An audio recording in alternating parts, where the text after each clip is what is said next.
Для этих грузинских солдат миссия в Афганистане закончилась. Это подразделение отправляется домой в Тбилиси, но ему на смену прибывает другое.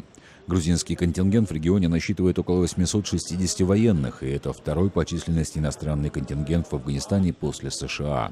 Светлана Лопача – медсестра, а служба в армии для нее – дело семейное. Я горжусь тем, что у меня 3 сына служат в армии. Мы все в одной бригаде. Я рада, что могу надеть форму и служить родине.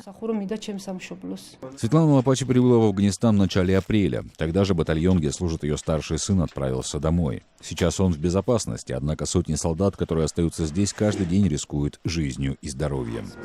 Грузия платит дорогую цену за свое военное присутствие в Афганистане. Среди недавних жертв 21-летний Василь Кулджанишвили.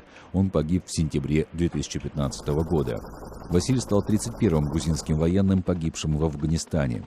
Но не всем в Тбилиси такая цена за военное сотрудничество кажется приемлемой.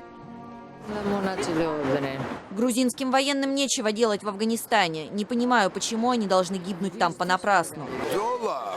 Военные в Афганистане работают на повышение доверия к Грузии и демонстрируют, что мы прогрессивный народ. Но я все равно не понимаю, почему грузинские солдаты должны там погибать. Нам надо заботиться о собственной стране. Под Тбилиси 11 мая начались совместные учения американских, британских и грузинских войск. Это часть общего курса на развитие сотрудничества с НАТО, ведь Грузии предстоит решать серьезные оборонительные задачи, в том числе из-за поддержки России непризнанных республик Абхазия и Южная Осетия.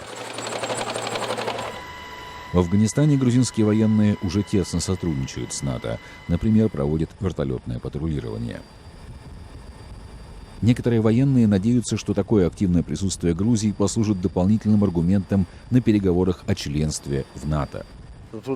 Мы будем очень счастливы, если НАТО и Соединенные Штаты когда-нибудь помогут нам восстановить территориальную целостность Грузии. А пока грузинские военные патрулируют авиабазу в Баграме. Риски высоки, однако военное командование считает, что в долгосрочной перспективе эта миссия все же принесет положительные результаты и для Афганистана, и для самой Грузии.